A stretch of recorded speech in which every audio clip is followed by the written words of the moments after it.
Testing 4, 5. What's up, everybody? Hey. Welcome back to Valley's Rise Above podcast. We got a very special guest with us today, Miss Laura Beth. How are you? Hey, good. How are you doing? Doing very well. Hey, time out. Okay. To go live, should we get my laptop? And we're already live, baby. I know, but you're on the internet right now. I know. But no going back. How are we able to read the comments? Well, that we're going to have to work on. Yeah, because right now somebody could be commenting to us. They could be. And we if don't you guys know. are commenting right now, we're not going to be able to comment back. Look at what just popped up on my watch.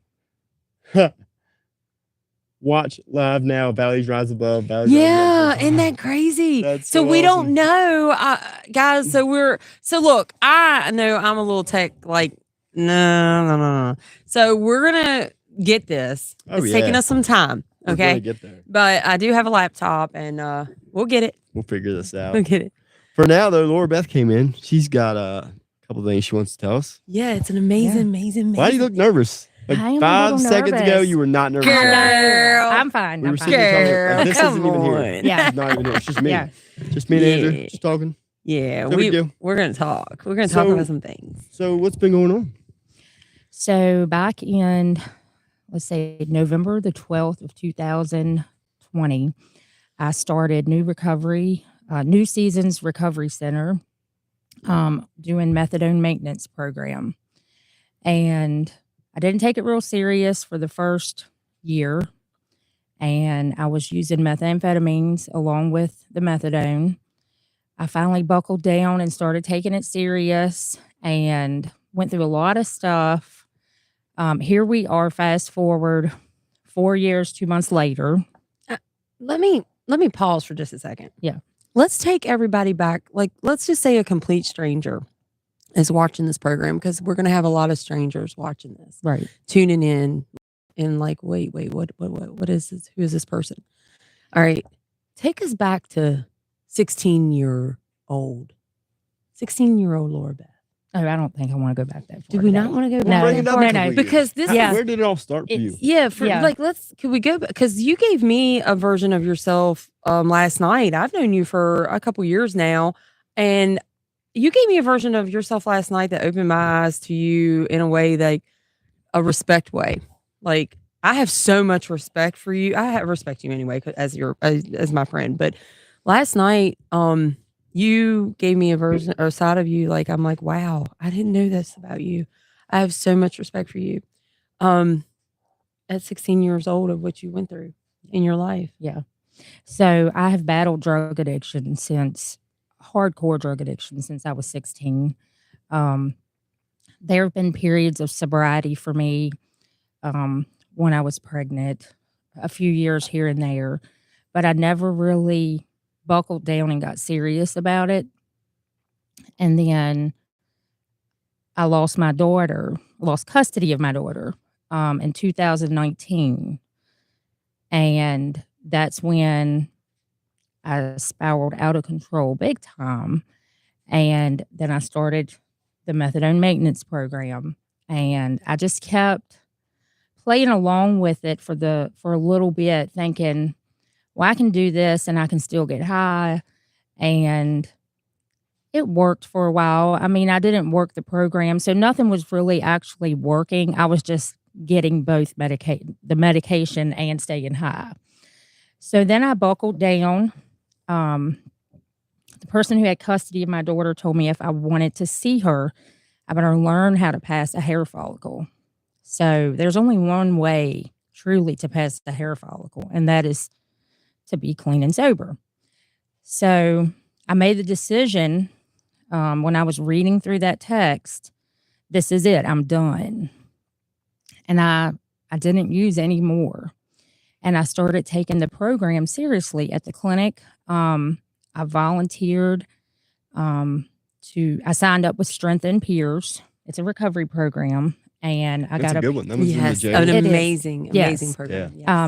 Yes. I got a peer support specialist, and I worked with him for a little over a year. I graduated from that program. I started the steps to getting my daughter back. and I just coasted along on the methadone. Towards the end of my custody battle, I came down from 130 milligrams of methadone to 100. How long did it take you to get to 130? It took me about a month. Really? Yeah. That fast? Oh, yeah. Because they Very start you out, fast. what, 20, 25? 10.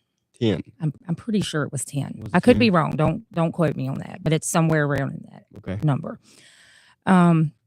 So it took me a few months to get from 130 to 100, and then I just started coasting along. Okay, so when you're at the clinic, is what they call it, the methadone clinic. You see a doctor like once every 3 months to get checked. They check your dose. They see if you're ready to come down. They don't really push for it.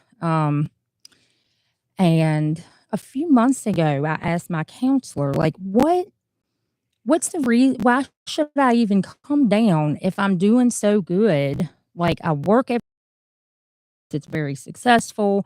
I have custody of my daughter back. I have 2V, and the list goes on and on with all my blessings. Right. And why I messed it up.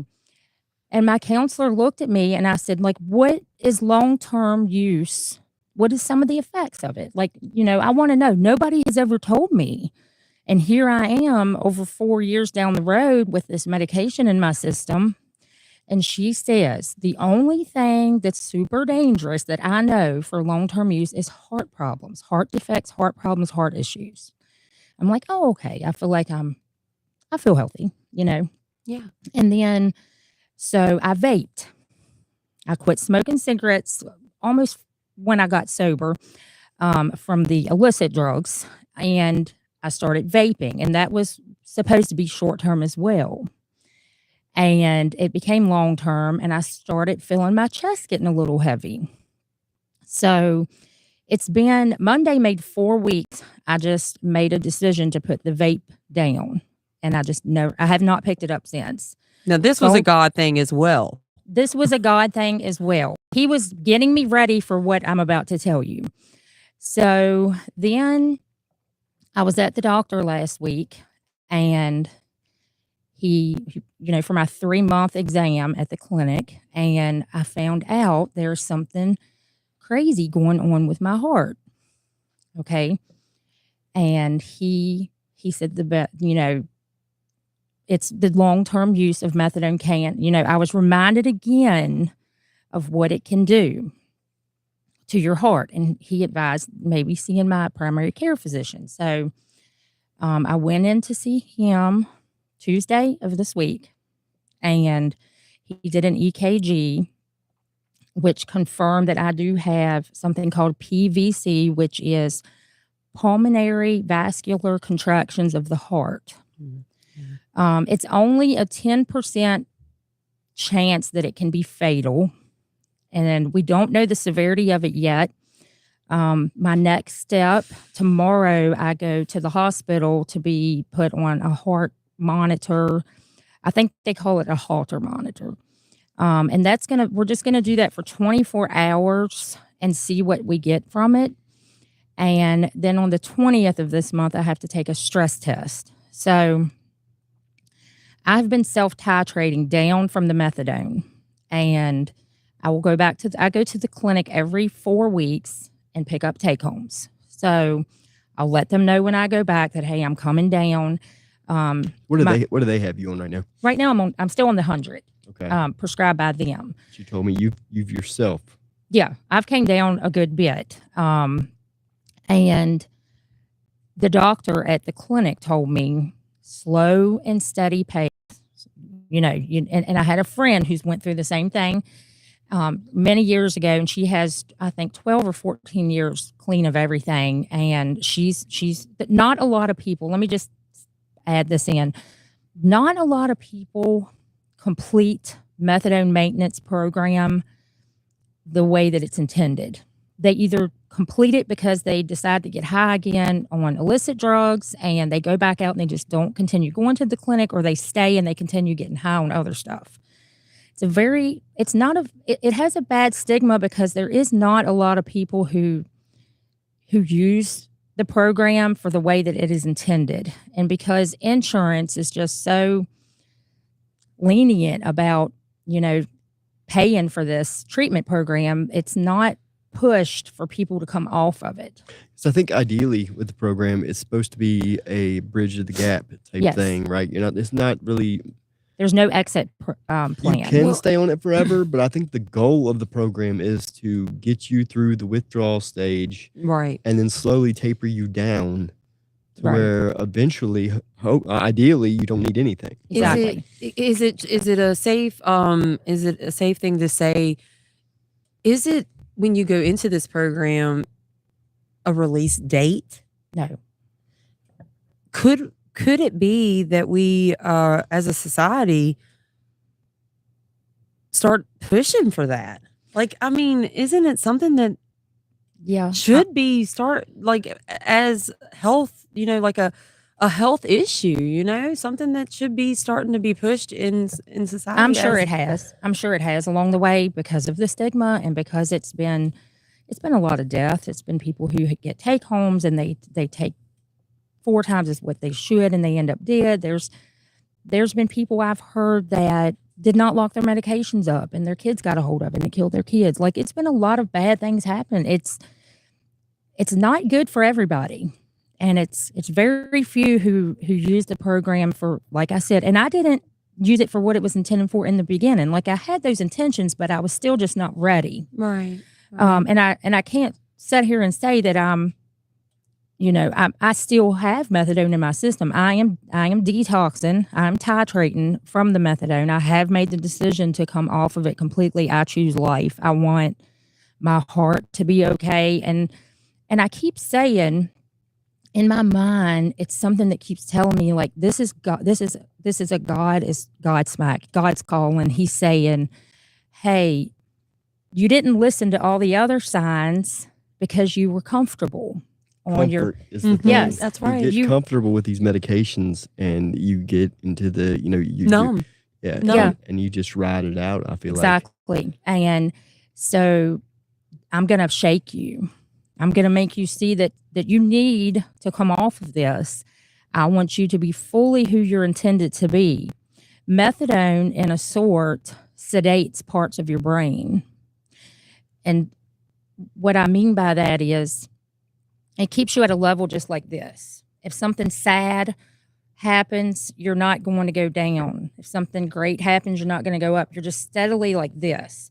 And that's good in the beginning of recovery and coming off of the hard drugs and everything. It's good to have something to bridge that gap so that we can get through tough things and we can get through the beginning of that. And everybody don't need it. Some people can just quit cold turkey. Some people can't. Everybody's walk is different. Yes. But I don't want to not be able to grieve certain things. And I want to be able to feel the full extent of happiness that a human can feel. I want to be exactly who God planned for me to be. And I want to fulfill my purpose. And I do believe that everything that's happened up until this point is what he planned to be in my journey. So I can't say methadone's a terrible thing. God planned it. He knew this was going to happen. It has a Yes. purpose. It has a Yes. purpose. Yeah. And it but like I said, I think that in the beginning it was always meant to be tapered off of, not ridden out for the entirety of your life. Right. Wow. What a topic.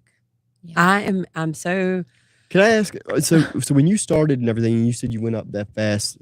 I mean, I've heard before that, like, once you hit a certain milligram, you have to go get an EKG or whatever before you can go any higher. I have never had an EKG. Never. Never. That's just something I think, like, in my, I've heard around. I thought it It's- would be mandatory. There Like, I is would've thought- some. There is some clinics. I had the friend that I have been talking to who, she's a friend of a friend. He introduced us because I was telling him my story. He goes to the clinic as well, and I was telling him, and he's like, it is holding us back. And I have a friend that I think you need to talk to. And she was telling me that when she went, and I believe it's the clinic in Manassas, that they did an EKG ever so often, like several times a year. Yeah. And And I'm pretty sure, like like I said, I've done a little bit of research, not much at all, but just in what I've found, there are multiple heart conditions that can pop up. I mean, everything that I've seen says uncommon, uncommon, uncommon. But like I said, this is something that I've heard about with methadone forever, like ever since the clinic came around. Like that's something that they've monitored for heart problems. So it's not. I don't think it's as uncommon as they want you to believe. I mean, I Right. feel like with any type of prescription at all, I mean, I feel like it just should be an annual thing when you're on anything. That's what I think personally, because even with antidepressants, I feel like anything that you're on, anything that you're taking that is strong enough to make you come off of the hard stuff. well, just anything in general that is taken that is anything that is going Changing into your body. mindset. Yeah. Yeah. You need to go in for an annual, and you need to check not so much as the EKG, but just checking your heart.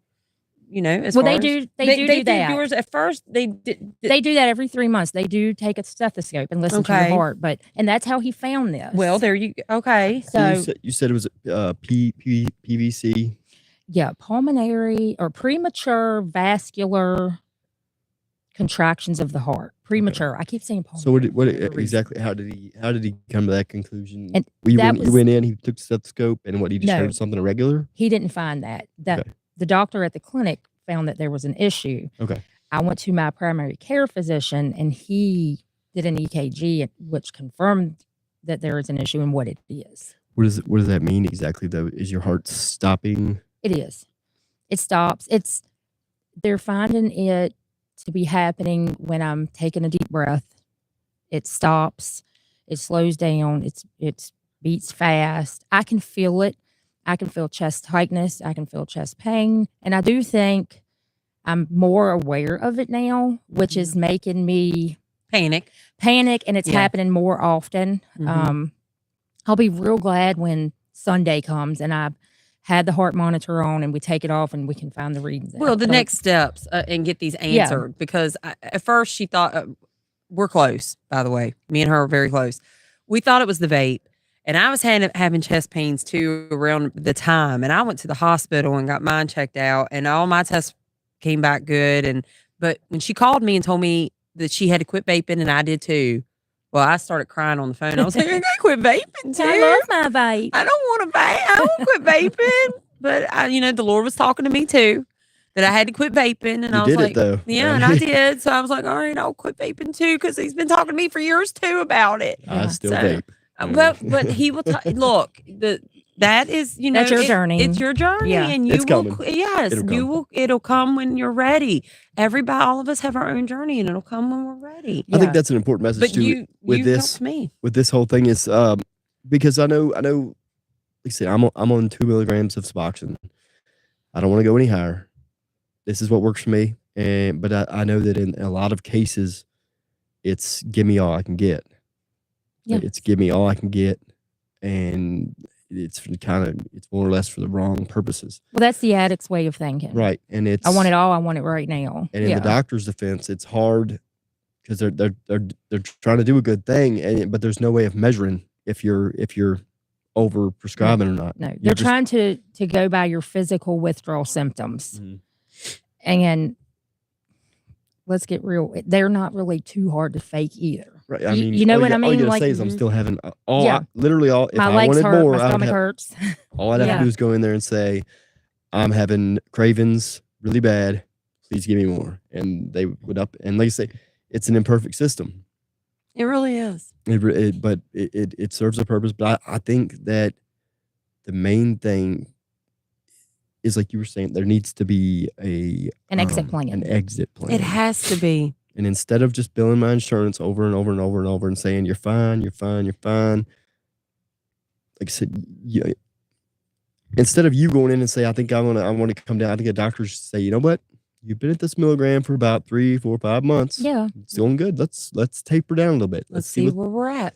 Let's see where we're at. If you were, with it. I know if you're in actual pain, if you go to a pain clinic, okay, Right. they do that to you when you're Yes. in actual pain. Yes. They'll be like, all right, well, you've been on Let's see if Four- you can tolerate it at 4 these lower Percocets. milligrams. Yeah, let's go ahead and drop it to 3.5, 3 and a day. I feel like even going as far as with depression, the antidepressants. I know we all have, like, some of us have chemical imbalances. I'm on antidepressants. I feel like going to the next level of, okay, I'm on the pills. Okay, now let's go to the next level. Let's go to the gym. Let's work out. Exercise, sunlight, Yes, huge healthy things. eating. Okay, I don't want to take pills all the time. No. You know what I mean? I don't want to be on that. No. So let's work on that. Let's see. Okay, let's. I don't. I went years without anything. Now I'm back on it. All right, now let's work on that. And I know because I know that there's a higher power. Yeah, God is over the me. great physician. Yes. And he's in control of it all. Yes, and no pill or nothing that's going to take any No. of that away. No. So I know that. So that's where I got to get to, and that's where we're going to get to. Right. And we have to give God all the glory and just each day surrender to him and keep just asking, like, what is it you need from me? And I think with the methadone, it does hinder my relationship with God. It's not allowing me to feel everything I need to feel. It's not allowing me to love my deepest form of loving. Like it's holding me back, and it's time to, I'm on my way out, y'all. Yes, yes. Proud of you. I know a lot of people. Methadone. We're gonna get there. Methadone will. I want to do this. Methadone will make you a. Well, I mean, non-Suboxone can too. Really, it definitely. I mean, it I've causes seen mood- I people feel act a little crazy on that too. until they level out. I feel like. Yes. But then, like you said, even when you do level out and you get to that it inhibits your highs and your lows to the point where It partially sedates parts of your brain. okay. That's what my doctor described to me. Like, he asked me how I felt when I went from the 130 to the 100. And I said, well, I mean, I didn't go directly from 130 to 100. It took me a few months, to get down 30 milligrams. It was 10 at a time. You go down 10 at a time until you get to 100. Then you go down 5 at a time until I think you get to 20 or 10. And then you go down 2 and then 1 at a time. And what I've been told is it gets pretty tough when you get down to the single digits. I'm not going to claim that. You're gonna be fine. Yeah, I'm not going to claim that. You're gonna be God's fine. got me, and Yes. we're going to get through this. Yes. It can be tough. Like I said, I remember years and years ago when methadone was all over the place. I withdrew from it more than once, and it wasn't pleasant. No, But that also I was doing 50 to 100 milligrams a day, and like then I wouldn't be able to find any for a week or right. two, and You're just dropping. I would die. So You're going into full-blown withdrawals. right. So tapering is absolutely the Right. way to go, and I would go as slow as you think you need to go. Right. Yeah. You're gonna be fine, Laura. Yep. We got So this. let's go and take this conversation and end it with the good things. Okay. Tell us the good things that has happened since your recovery on this ending. What is the good things that's happened over the past year to 2 years? Well, The beautiful good things. the I want beautiful to hear about good this things. recovery. Yes, the recovery Right. journey. The Because I'm recovery gonna tell you one journey. thing: you have made some good things happen. I have been through a lot. Well, I started out with you working. Yes. I got, cleaning and running a business under my belt. Andrea, she locked it down and let me just pretty much run things while she was doing school. We parted ways. I went out on my own. We went at it a little bit, and then we come back together. We always loved each other through it all. Yeah. We've loved each other through it all. But we separated ways, and I started my own business. I became very successful for me. Not as successful as A-Fresh. Shine No. On's a more one-man band. But you're doing great. Yeah. So I So you remodeled. have your own cleaning business. I have my own cleaning business. Yep. I remodeled my home. I stayed with my stepmom. When I first got sober, I moved in with her, got under her wing, and because it's people, places, and things. Like, you got to change it all. We've said it every episode. You so far. have to. I You think have we're going to. to say it every episode. We Yeah. will. It's so We will. prevalent. So I hung out there with her for a year and a half, I think. I remodeled my home. I went through a 4-year and 2-month custody battle of my daughter. I didn't fight hard the whole 4 years and 2 months. I did struggle with addiction, active addiction for, the first year or 2 of it. My daughter came home November 12th of last year, so she's been home about a year and 2 months. That's awesome. That's Yes. the most awesome part. amazing. That's the win. Yeah. That's the Amazing. win of all wins right Yeah. there. I love hearing that. All of the relationships, in my family, they've been restored. Like, God has restored me to sanity. He has given me back I have 3 very supportive brothers, my mom, my stepmom. I have some cousins that's very supportive. My sons, I have 2 grandbabies now that they've never seen me in the act of addiction. They know their Nana is pure Nana. They know they don't know, the bad parts of me. And Nana can do no wrong. right? Right. And neither can the grandbabies. And I bought my first new car when I started my cleaning business. I traded it in. I got an SUV and recently got another SUV. I bought a little building, Yeah. I'm Good slowly things. climbing. Good things. Yeah, I stay pretty busy. I have a good contract with a good company. I have a few houses. Sometimes I work pretty hard, but I'm trying to cut back just a little bit through all this, so I can get my heart figured out. And my cousin helps me, and she's on the road to recovery now. I think I've been a good role model for her, and for her to see, where living the way that I'm living can get you. Yeah.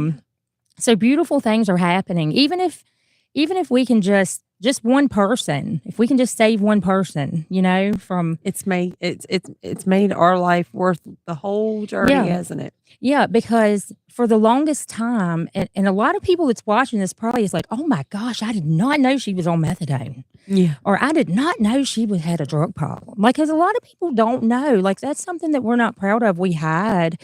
And I have not been proud that I've been at the methadone clinic. It's not something I'm proud of, but it's not something that I'm willing to hide anymore, because I feel like somebody out there needs to hear this.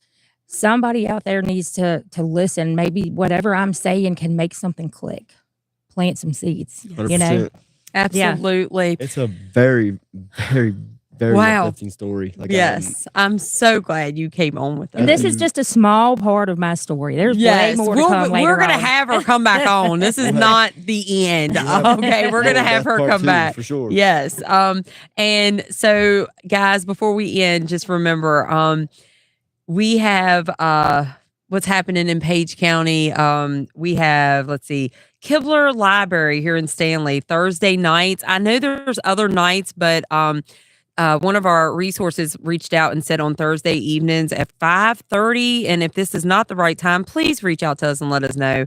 5:30 Thursday evenings. There's an AA meeting at Kibler Library, Stanley. We have Celebrate Recovery, which is on Main Street in Luray on Monday evenings at 6:30. 6:30. Yep. Free Indeed Tuesday evenings at 6:30 on what road? Newport. Behind K Store. Yeah, behind Kite Store. And then 23 West Main is the AA meeting at noon on 23 West Main. That's in Luray. Laura, thank you so much for joining us. Thank you. Welcome. Your You're story welcome. is going to save lives. And remember, guys, stay sober. And Very nice if you Nice to need meet you. help with anything with recovery, reach out to us at Valleys Rise Above. And Keep we're on here keeping for you on. guys. Yes.